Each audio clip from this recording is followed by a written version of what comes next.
ಸಿಂಹರಾಶಿ ದಾಂಪತ್ಯದಲ್ಲಿ ಸಾಂಸಾರಿಕವಾಗಿ ಹೊಸ ಚೈತನ್ಯ ಸಿಕ್ಕುವಂತಹ ದಿವಸ.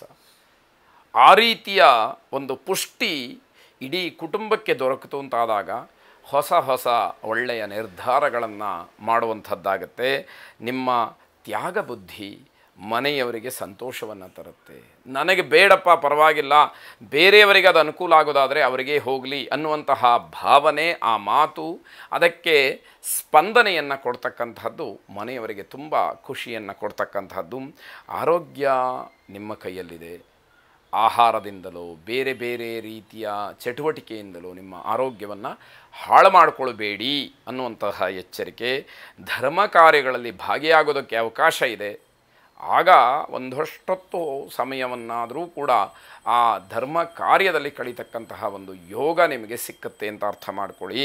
ವೃತ್ತಿಯ ಬಗ್ಗೆ ಎಚ್ಚರಿಕೆಯನ್ನು ವಹಿಸಿ. ದೈನಂದಿನ ಕೆಲಸಗಳಲ್ಲಿ ಸಣ್ಣ ಪುಟ್ಟ ಅಡ್ಡಿಯಾಗಬಹುದು, ಅದು ಯಾವುದನ್ನು ಕೂಡ ಮನಸ್ಸಿಗೆ ಹಚ್ಚಿಕೊಳ್ಳದಲೇ ಉತ್ತಮವಾದಂತಹ ಕೆಲಸಗಳು ಯಾವುದಿದೆಯೋ, ಯಾವುದು ಸಮಾಜಕ್ಕೆ ಒಳ್ಳೆಯ ಸಂದೇಶವನ್ನು ಕೊಡ್ತಕ್ಕಂತಹ ಕೆಲಸ ಇದೆಯೋ ಅದಕ್ಕೆ ಆದ್ಯತೆಯನ್ನು ನೀಡಿ. ನಿಮ್ಮ ವೈಯಕ್ತಿಕವಾದಂತಹ ಗೌರವವೂ ಕೂಡ ಹೆಚ್ಚುವಂಥದ್ದಾಗತ್ತೆ. ಆಂಜನೇಯ ಸ್ವಾಮಿಯನ್ನು ಪ್ರಾರ್ಥನೆ ಮಾಡಿ.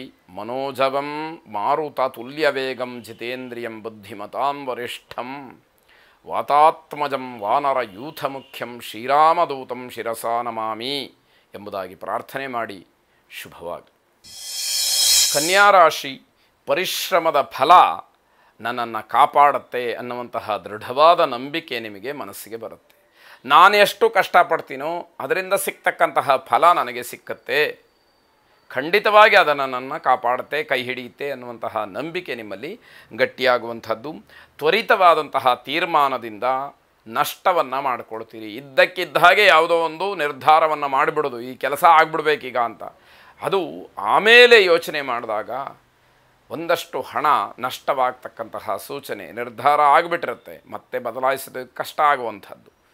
ಈ ರೀತಿಯ ಆತುರಾತುರವಾದಂತಹ ನಿರ್ಧಾರಗಳು ಬಹಳ ತೊಂದರೆಯನ್ನು ಮಾಡುತ್ತೆ ಅನ್ನುವಂಥದ್ದು.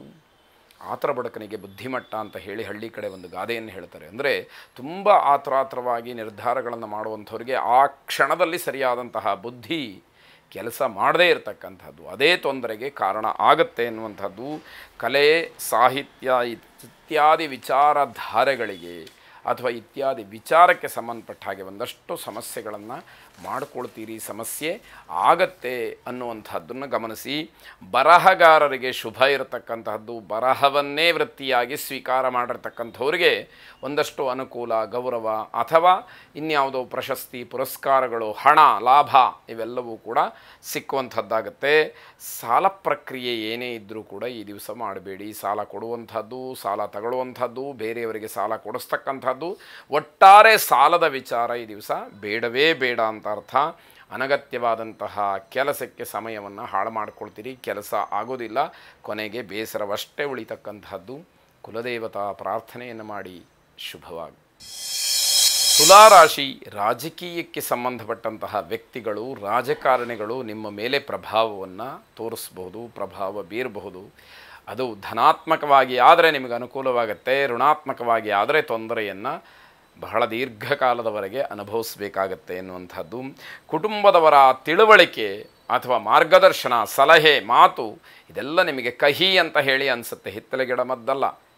ಇದರಿಂದ ತೊಂದರೆ ಇದೆ, ನೀನು ಆ ಕೆಲಸಕ್ಕೆ ಕೈ ಹಾಕಬೇಡ ಅಂತ ಹೇಳಿ ಮನೆಯವರು ಹೇಳಿದಾಗ್ಯೂ ನೀವು ಮುಂದುವರ್ಕೊಂಡು ಹೋಗ್ತೀನಿ ಅಂತಂದರೆ ಅದು ನಿಮಗೆ ತೊಂದರೆಗೆ ಕಾರಣ ಅಂತ ಅರ್ಥ. ದಂಪತಿಗಳಲ್ಲಿ ಪರಸ್ಪರ ಶೀತಲ ಸಮರ, ಕೋಲ್ಡ್ ವಾರ್ ಅದು ನಡೀತಾನೇ ಇರುತ್ತೆ. ಇಡೀ ದಿನ ಅದು ನಿಮ್ಮನ್ನು ಬೇರೆ ಕಡೆಗೆ ವಿಚಲಿತರನ್ನಾಗಿ ಮಾಡುವಂತಹ ಕೆಲಸ ಆಗುವವರೆಗೂ ಕೂಡ ಅದು ನಡೀತಾನೇ ಇರುತ್ತೆ ಅಂತ ಅರ್ಥ. ನಿಮ್ಮ ಸ್ವಾರ್ಥಕ್ಕೋಸ್ಕರವಾಗಿ ಬೇರೆಯವರಿಗೆ ಹಿಂಸೆಯನ್ನು ಕೊಡಬೇಡಿ. ನಿಮಗೇನೇ ಆಸೆ ಇರ್ಬೋದು, ನಿಮಗೇನೇ ಉದ್ದೇಶ ಇರ್ಬೋದು, ಅದು ಬೇರೆಯವರಿಗೆ ಒತ್ತಡವಾಗಿ ಪರಿಣಮಿಸಬಾರದು ಅಂತಕ್ಕಂಥದ್ದು ಮುಖ್ಯವಾಗುತ್ತೆ. ಸ್ವಂತ ಕಾರ್ಯಕ್ಕೋಸ್ಕರವಾಗಿ ಧಾರಾಳವಾಗಿ ಖರ್ಚನ್ನು ಮಾಡ್ತೀರಿ ಎನ್ನುವಂಥದ್ದು. ನಿಮ್ಮ ಭಾವನೆಗಳು ತಪ್ಪಿನ ಕಡೆಗೆ ಕರ್ಕೊಂಡು ಹೋಗುತ್ತೆ, ಅದು ಒಳ್ಳೆಯದಲ್ಲ. ನಿಮಗೆ ತೃಪ್ತಿ ಕೊಡ್ಬೋದು, ಸಂತೋಷ ಕೊಡ್ಬೋದು, ಸಮಾಜದ ದೃಷ್ಟಿಯಿಂದ ಅದು ತಪ್ಪಾಗತ್ತೆ. ಆ ರೀತಿ ಆದಾಗ ಅದನ್ನು ತಿದ್ದಿ ಸರಿಪಡಿಸ್ಕೊಳ್ಬೇಕಾದಂಥದ್ದು ಅತಿ ಮುಖ್ಯವಾಗುತ್ತೆ. ಧ್ಯಾನದ ಮೊರೆ ಹೋಗಿ. ಶುಭವಾಗಿ. ವೃಶ್ಚಿಕ ರಾಶಿ, ಕಠಿಣ ಪರಿಶ್ರಮ ಇದ್ದರೂ ಕೂಡ ಸಾರ್ಥಕತೆ ಇಲ್ಲ. ಎಷ್ಟೋ ಕಷ್ಟಪಡ್ತೀರಿ, ಅದಕ್ಕೆ ತಕ್ಕ ಪ್ರತಿಫಲ ಸಿಕ್ಕದೇ ಇದ್ದಾಗ ಮಾನಸಿಕವಾಗಿ ಸ್ವಾಭಾವಿಕವಾಗಿ ನೋವಾಗುತ್ತೆ. ಯಾವುದೋ ಒಂದು ಕೆಲಸ ಮಾಡ್ತೀರಿ, ಆ ಕೆಲಸದಿಂದ ಏನೋ ನಿರೀಕ್ಷೆ ಇರುತ್ತೆ, ಅದು ನಿಮಗೆ ಆ ನಿರೀಕ್ಷೆ ಹುಸಿಯಾದರೆ ಆಗತಕ್ಕಂತಹ ನೋವು, ಬೇಸರ ಬಹಳ ದೊಡ್ಡ ಮಟ್ಟದ್ದಾಗಿರುತ್ತೆ ಅಂತ ಅರ್ಥ. ಉನ್ನತವಾದಂತಹ ಚಿಂತನೆ ನಿಮ್ಮ ಮನಸ್ಸಿಗೆ ಸಮಾಧಾನವನ್ನು ಕೊಡಬಹುದು, ಬೇರೆಯವರಿಗೆ ಅದು ಅರ್ಥ ಆಗದೇ ಇರಬಹುದು, ಇದೂ ಕೂಡ ಬೇಸರವಾಗುತ್ತೆ. ದೊಡ್ಡ ಮಟ್ಟದಲ್ಲಿ ಆಲೋಚನೆಯನ್ನು ಮಾಡ್ತೀರಿ, ಭವಿಷ್ಯವನ್ನು ಗುರಿಯಾಗಿರಿಸಿಕೊಂಡು ಆಲೋಚನೆಯನ್ನು ಮಾಡ್ತೀರಿ. ಆದರೆ ಬೇರೆಯವರಿಗೆ ಅದು ಅರ್ಥ ಆಗದೇ ಇದ್ದಾಗ ಮತ್ತಷ್ಟು ಬೇಸರಕ್ಕೆ ಅದು ಕಾರಣವಾಗುತ್ತೆ. ಮಕ್ಕಳು, ಪೋಷಕರಿಗೆ ದುಃಖದಾಯಕರಾಗ್ತೀರಿ. ನೀವು ಆಡ್ತಕ್ಕಂತಹ ಮಾತು, ನಡ್ಕೊಳ್ಳುವಂತಹ ರೀತಿ, ಆಲೋಚನೆ ಮಾಡ್ತಕ್ಕಂತಹ ವಿಚಾರ, ಇದೆಲ್ಲದರಿಂದ ಮನೆಯವರು ಬೇಸತ್ತು ಹೋಗ್ತಾರೆ. ಈಗಾಗಬೇಕಾಗಿರೋದನ್ನು ನೋಡು, ಭವಿಷ್ಯದ್ದು ಆಮೇಲೆ ಅನ್ನುವಂತಹ ಮಾತುಗಳು ಮನೆಯಲ್ಲಿ ಬರಬಹುದು ಅಂತ ಅರ್ಥ. ನಕಾರಾತ್ಮಕವಾದಂತಹ ಅಭಿಪ್ರಾಯವನ್ನು ಯಾರೇ ಹೇಳ್ತಾರೆ ಅವರಿಂದ ಸ್ವಲ್ಪ ಅಂತರವನ್ನು ಕಾಯ್ದುಕೊಳ್ಳಿ, ಅವ್ರನ್ನ ಅವಲಂಬಿಸಕ್ಕೆ ಹೋಗಬೇಡಿ. ಹಾಗಂತ ಸಂಸಾರದಲ್ಲೇ ಅವರಿದ್ದರೆ ಅವ್ರನ್ನ ದೂರ ಮಾಡಬೇಕು ಅನ್ನೋ ಅರ್ಥ ಅಲ್ಲ.